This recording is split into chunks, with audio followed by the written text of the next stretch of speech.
without the loss of generality,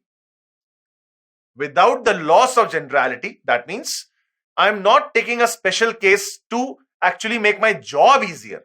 I'm taking a special case because it is a common element in any kind of circular motion. So why not take the easiest so that it's easy for us to understand? Take a UCM, uniform circular motion. In uniform circular motion, total acceleration is as good as centripetal acceleration because there is only one acceleration. And what is the definition of acceleration? dv by dt. All right. Let's see if a particle goes from point A to point B in a UCM. In UCM, does the speed change? No. So can you see? Speed is v. Speed is v. The direction is changing. Let us say a very small angular displacement d theta is covered by the particle covering UCM, and it goes from point A to point B. How will you find out the centripetal acceleration in this case? Sir, very simple. dv by dt. Okay. That means what is the critical thing you need? You need dv. dv is change in velocity for this very small displacement. Change in velocity is nothing but the second or final vector minus the initial vector velocity wise. So dv bar is nothing but vb bar minus va bar. In other words, you were here at time t and you were at b at time t plus dt. So I know the denominator is going to be dt, but the numerator is going to be change in velocity. How do you subtract two vectors? Do you remember? A plus b. What was a plus b formula mod? Everyone. Magnitude of a plus b was a square plus b square plus 2ab cos theta. Do you remember? This is the magnitude of resultant. And do you remember the magnitude of subtraction of two vectors, a minus b? Well, that was also very simple.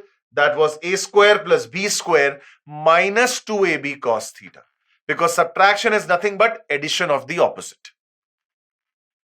Do you recall? Does it jog your memory? Good. So, we have VB minus VA. VB minus VA will be nothing but under root VB square plus VA square minus 2VB VA cos of the angle between them. And the angle between them is d theta. Do you agree with this thing or not? Under root a square plus b square minus 2ab cos theta. But what is the magnitude of VB? V. What is the magnitude of VA? V. Therefore, dV, the magnitude of change in velocity is under root v square plus v square minus 2v square cos d theta. I replace all VB and VA by simply V. Agreed? Agreed. Equal to 2v square common. 2v square common 1 minus cos d theta. Agreed or not up till now? Yes, sir. Definitely agreed. Good. 2v square 1 minus cos d theta. Half angle formula. 1 minus cos theta is 2 sine square theta by 2. So 2 sine square. Now what you have in the radical is a 2v square into 2 sine square d theta by 2. Take the square root. 2 v sine d theta by 2. Watch.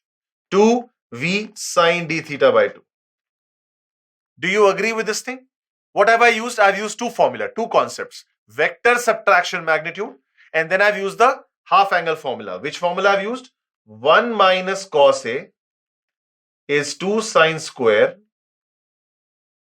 A by 2. Very simple. Or you can say 1 minus cos 2A is equal to 2 sine square A. Basically, half angle, double angle is the same thing actually. You just have to be careful. So far, so good. Very simple approximation I taught you in mathematical tools. When angle is very small, sine theta is approximately equal to theta is approximately equal to tan theta. Always remember that. As x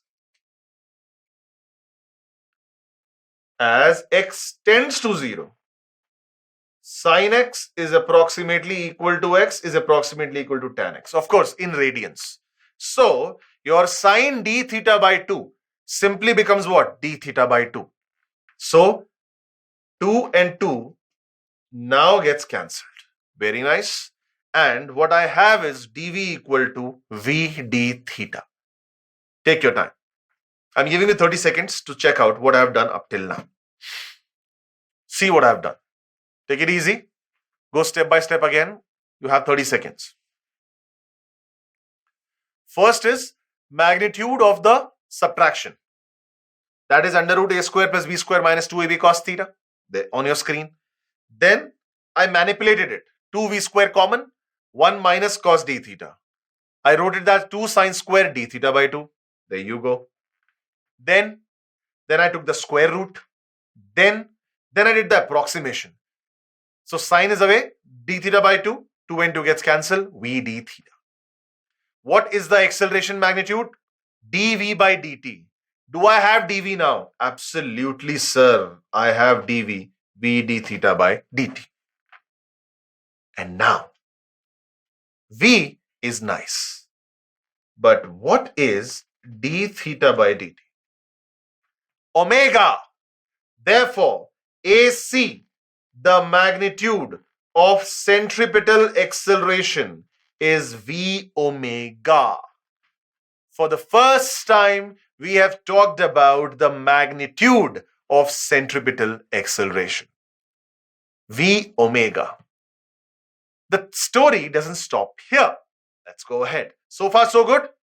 So, magnitude of centripetal acceleration came out to be v omega. Good for us. But we also know that v is equal to omega r.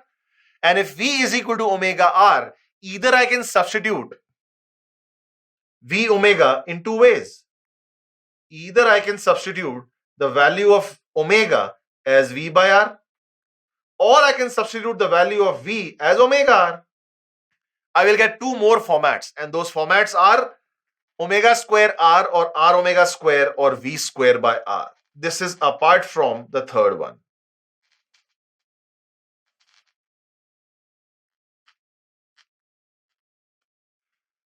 I have three mathematical expressions for centripetal acceleration.